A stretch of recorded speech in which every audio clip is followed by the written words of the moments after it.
আমরা দেখেছি গত 16 বছরে কিভাবে মেগা প্রজেক্ট হয়েছে, কিন্তু মানুষের ভাগ্যের মেগা পরিবর্তন হয়নি।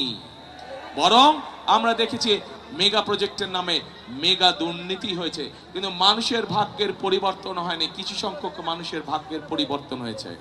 প্রিয় ভাই বোনেরা, আজ সময় এসেছে দেশ এবং দেশের মানুষের আমাদেরকে ভাগ্যের পরিবর্তন করতে হবে। এবং সে কারণেই আপনারা নিশ্চয়ই দুদিন আগে দেখেছেন বাংলাদেশ জাতীয়তাবাদী দল বিএনপির পক্ষ থেকে সমগ্র দেশের মানুষের সামনে আমরা আমাদের দলের ম্যানিফেস্টো উপস্থাপন করেছি। সেখানে আমরা নারীদেরকে কিভাবে আমরা সামনে এগিয়ে নিতে চাই, সেখানে আমরা ছাত্রদের লেখাপড়ার জন্য কি ব্যবস্থা করতে চাই, সেখানে আমরা উল্লেখ করেছি কিভাবে আমরা বেকারদের কর্মসংস্থানের ব্যবস্থা করতে চাই, কিভাবে আমরা আমাদের কৃষক ভাইরা যারা পরিশ্রম করে আমাদের খাদ্যের যোগান দেন সেই কৃষক ভাইদের পাশে আমরা দাঁড়াতে চাই।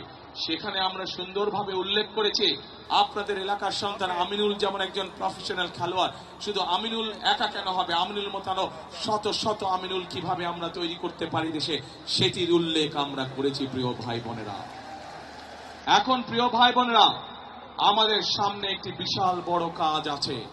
12 তারিখে আমাদেরকে সঠিকভাবে নির্ধারণ করতে হবে, নির্বাচিত করতে হবে যে কাদেরকে দিয়ে আমরা দেশ পরিচালনার দায়িত্ব করব। একই সাথে প্রিয় ভাই বোনেরা, আপনাদের সামনে একটি রাজনৈতিক দল হিসাবে আমরা আমাদের কর্ম পরিকল্পনা উপস্থাপন করেছি।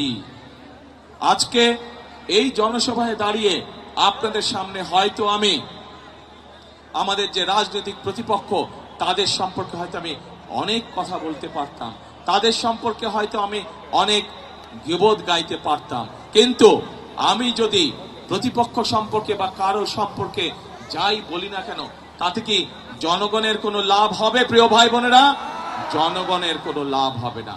আজকে সময় এসেছে, আমরা আন্দোলন করেছি, সংগ্রাম করেছি, আমাদের বহু সহকর্মী সহ অরাজনৈতিক বহু ব্যক্তি বিভিন্নভাবে গত 1 যুগেরও বেশি সময় ধরে নির্যাতিত হয়েছেন, অত্যাচারিত হয়েছেন, নিজেদের জীবন উৎসর্গ করেছেন।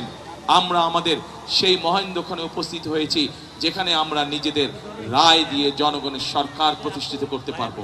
পরবর্তী ধাপ হচ্ছে এই দেশকে পুনর্গঠন করা, এই দেশের মানুষের ভাগ্যের পরিবর্তন করা।